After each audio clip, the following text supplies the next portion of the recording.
Welcome back to our PBL talks. Today, Pietro Bracco and I have the pleasure to host Professor Robert Danon, which is Professor of International Tax Law at the University of Lausanne. Many thanks, Professor Danon, to be here with us today. We are very glad of your participation to our PBL Talks project.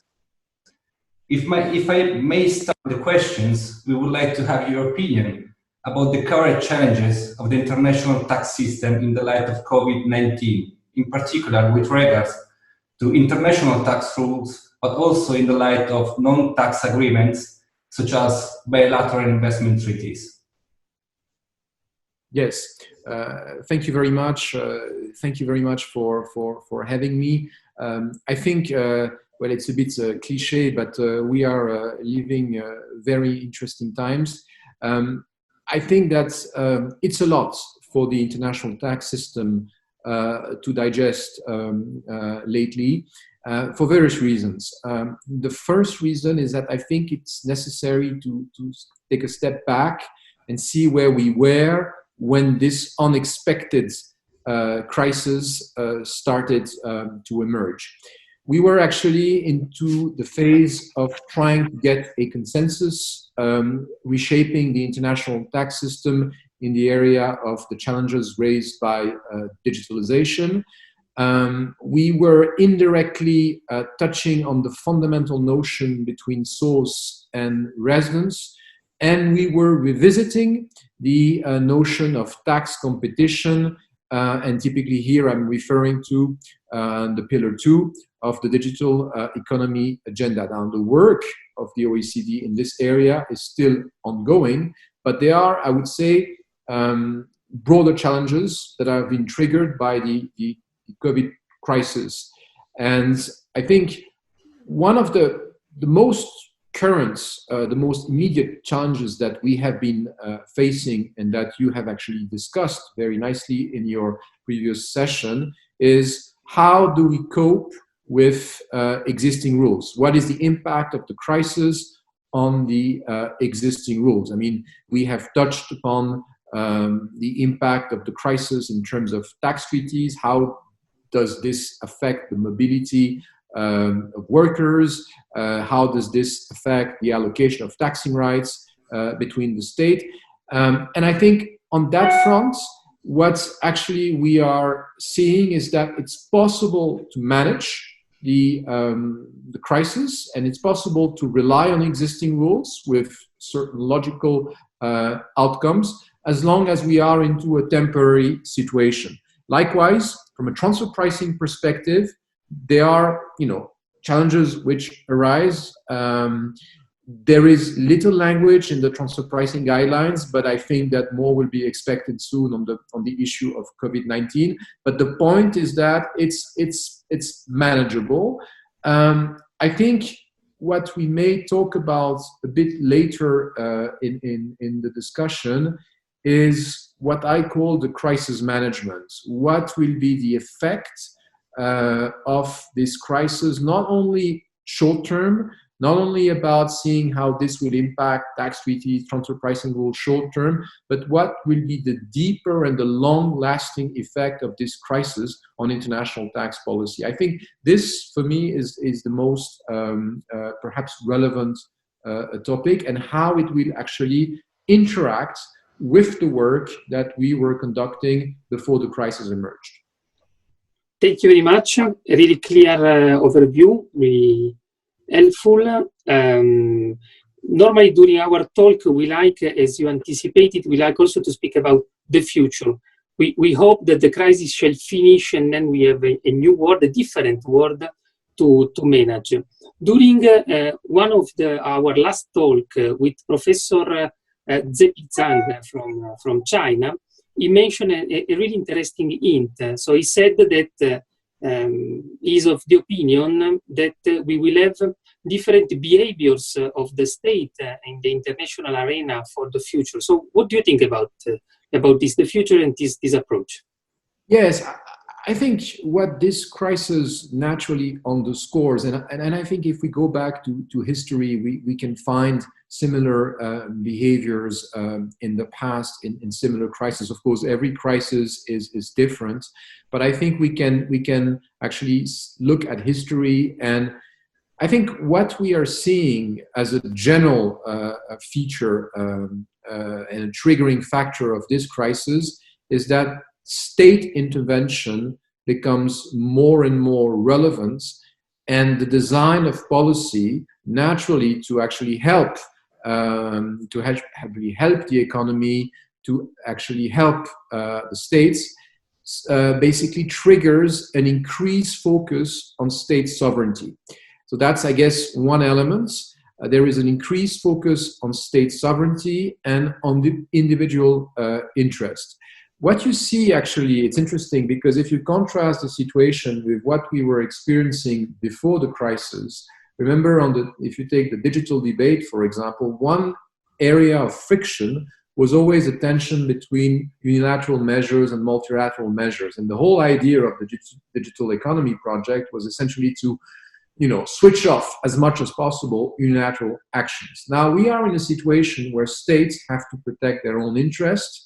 So the level of the awareness about state sovereignty increases, and also the level around intervention.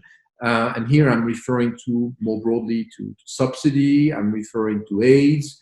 All these measures are likely to naturally increase to cope with the crisis. Now, the question then is, how does this interact at the national level with the constitutional framework?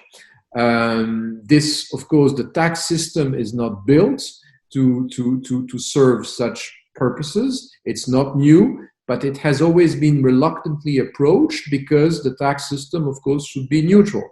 And more you will see measures that pursue non-fiscal purposes to actually help the enterprise.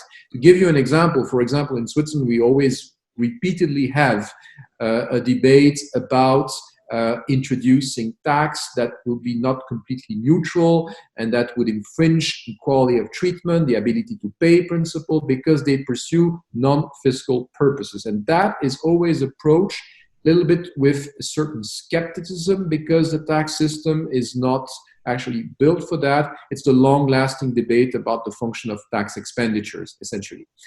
And with the crisis, I think that we are actually going to see more of these measures, a natural tendency. And I think what will be interesting is, I think you just pointed out, this, in my opinion, will probably also affect the way states approach tax treaty negotiation, first of all.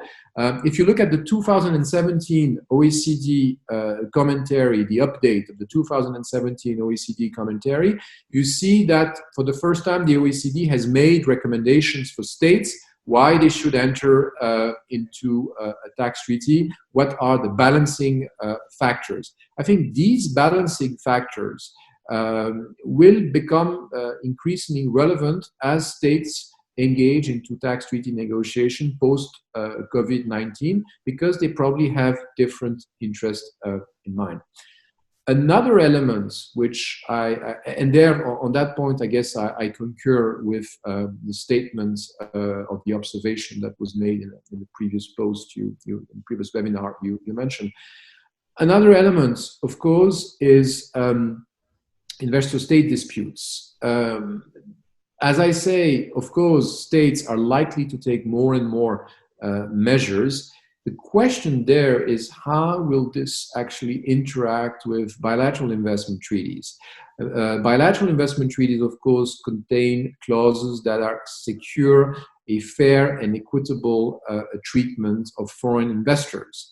At the same time, I think both from a customary international law perspective and also under the relevant bilateral investment treaties, there are grounds that could justify these policies. Either these grounds would be based on certain provisions that you have in certain bilateral investment treaties, or they could also be based on a state of necessity. A state of necessity is a well-recognized phenomenon under customary international law that could be put forward by a state. But I'm a bit talking about, of course, the short, direct measures directly linked to the crisis.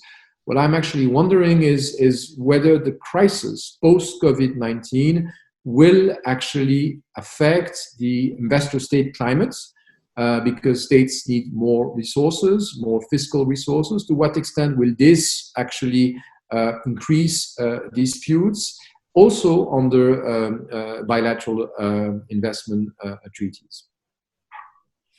Thank you very much. Really interesting. I think that in the next future we need to discuss about this important approach and situation, and the various items and the various negotiations that we will have.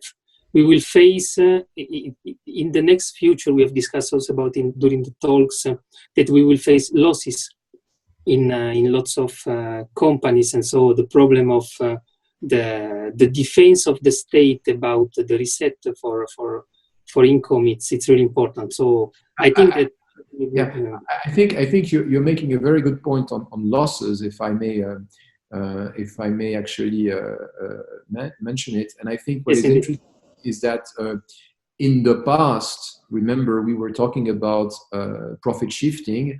Now we are probably moving into an area of loss shifting. This triggers a host of problems in the coming years. I'm just saying this as a teaser, but I think this will be a hot issue. And perhaps a final remark, just to conclude, I think, as I said, when we were into the digital economy debates, one critical issue was the balance between residence and source.